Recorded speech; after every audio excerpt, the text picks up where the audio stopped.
Hi, just want to answer your question. Ilan pwede ilagay adult goldfish sa 120 gallon, sir? Dalawa lang. For me, in my own opinion, sa 120 gallon na tank, siguro almost 5 feet by 2 feet, 2 feet ang size nito. Ang ang masasabi ko lang, if magdidepende talaga sa laki ng filtration system nyo.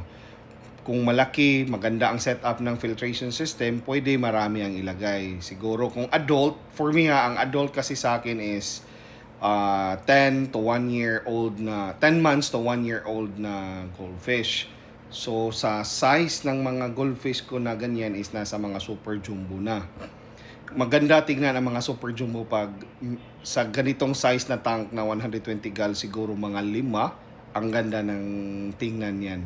But you might consider again if ano ang purpose. It's for display ba, for grooming, or for competition purposes yung pag-aalaga natin ng isda. Kasi sa mga grooming or for competition yung mga isda na inalagaan natin, maraming beses or kasi tayo nagpapakain. Kasi ginugroom or minimaintain natin ang quality ng isda natin para pangsabak sa laban. So we need a bigger filtration system on that.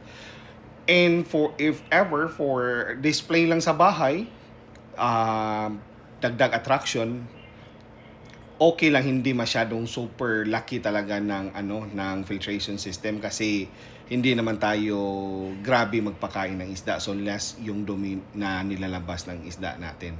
So yun lang, wag masyadong mag-overfeeding pag hindi masyadong kalakihan ang filtration natin kasi baka magka-ammonia spike.